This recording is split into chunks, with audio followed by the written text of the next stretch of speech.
Hi, in this video, I'm going to show you how you can use MailerLite and WordPress to add a pop-up to your WordPress website.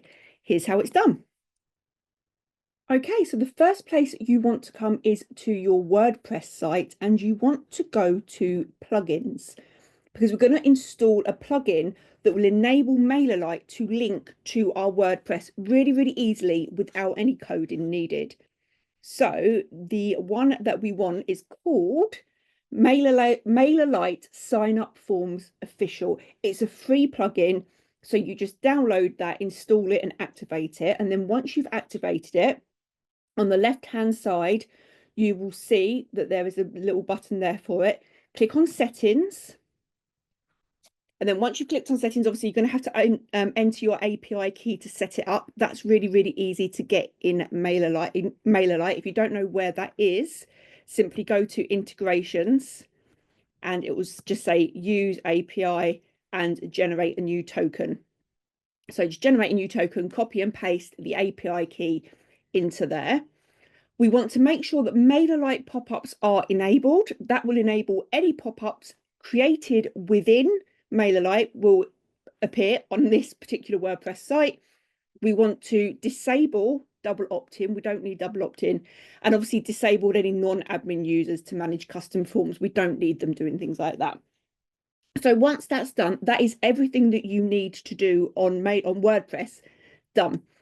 So then you go over to MailerLite, you come over to forms, but the forms that you want to create are the pop-up. Now, I have already created a pop-up form. You create a pop-up form the same way that you would create any other page, drag and drop, really easy. I will go in and I will show you. Now, one thing that I will say is the pop-up layout and the success page layout are the same. So it is worth considering that. So for example, if I change this layout to have a left sidebar, the success page will be exactly the same. However, I don't want that picture on both of the things, on both pages, the pop-up and the success page. So I just changed the layout for this. So it is worth noting that. But once you have created your pop-up, click on Done Editing.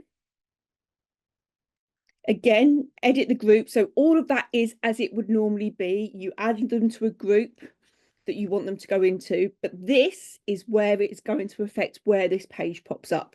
So you're going to click on Edit Behavior. And mine, I've got it set so it waits for 30 seconds before it shows the pop-up. You can also have it show when a user scrolls to 50%. So once they've scrolled halfway down your page, or you can show when before closing a page. So that means if they go off of the page like this, it will pop up. Frequency, set the period when you want to show the pop-up to the same user again. Basically, that means, say I went onto my own website and I saw my pop-up, it will wait a month again before showing me the pop-up again. I don't need to schedule it, but if you did want to schedule it, if it was something that you were doing as an offer, you would choose a specific time and it would enable that to go up, this particular pop-up form. And then I have visibility as always show, so it'll always be shown on desktops, mobiles and tablets. You do have the option to turn that off if you want to. So if you are perhaps a user yourself who doesn't like pop-ups on mobile devices, you could turn that off.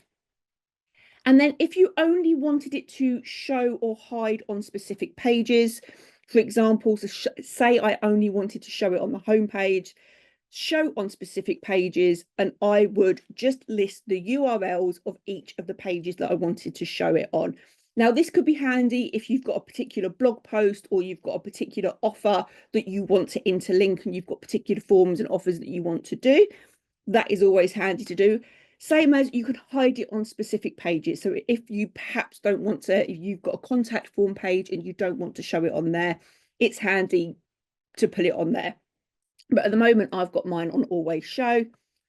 Save changes, and that now pops up on my website. Now, I can't actually show you it working on my website because I've already tested it and used it. So it won't actually show.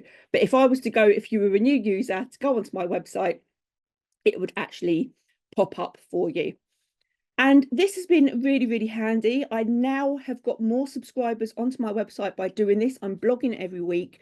I am pointing people to my blog via social media. And when they go onto my blog, I do have a pop-up now. So my email list is growing just by adding this pop-up. And this is a really easy way for you to add it to your WordPress website without needing to use any code. Normally you used to copy code, put it on the pages that you wanted it to be seen on, and it was a bit of a faff. This is a really simple way of doing it.